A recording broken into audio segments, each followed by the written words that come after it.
I'll share some of my views on Apple. I think they're only going to be around for the next 10, 20 years, and I'll tell you why. Uh, Steve Jobs, founding member, obviously, of Apple, he was so obsessed with the idea that you had to have an end product first and then work backwards to work out how to make that end product. You can't start making something and then hope it becomes something great for the public to buy. To help them out in their daily lives, and that is one of the reasons why he was kicked out as CEO before he came back when the company was going to shit before they made the first ever iPod, which revolutionised the world. And this is what I'm on about. They were very extremely uh, innovative. They were the leading people in bringing new technology. Well, not probably the leading people, one of the leading people. I can't say that. But anyway, so yeah, they brought out the iPod. All these songs in the pocket, beat Flash player, beat MP3 player. All these different ways to listen to music, and then they brought out the iPhone, and people went crazy for it.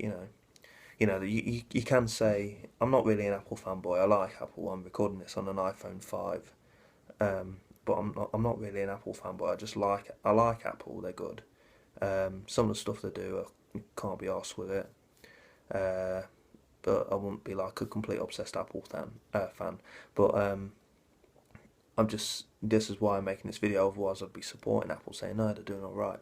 Apple are not going to last 10 or 20 years, about 10 to 20 years, um, and it's because they are now in competition with everyone else. When Steve Jobs was alive, he said they wouldn't make a mini version of the iPad because to do that you would have to file down your fingers, because the iPad is the right size to be used in the most efficient way.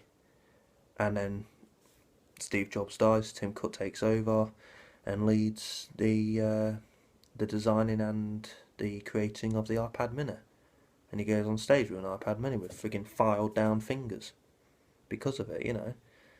It's just stupid. And they mocked Samsung back when they made the iPhone for how big their phones were, saying you don't need a phone that big. You can have everything in this little screen. And now they're making giant phones that bend in people's pockets. It's just ridiculous. Apple, when Steve Jobs was alive, were innovative. They were the leading people. People going, what the hell? They've actually made this. It's like this is something out of Star Trek or something, and Apple have made it now, and I can buy it. That's Apple, not this let's make the screen bigger, put a new camera on it. Yeah, fair enough, they're putting new cameras on it and stuff to get better image quality, but making screens bigger and going, oh, look what we can do now, we'll add this onto it, we'll add this onto it. You know, they're going back on everything that's been said before.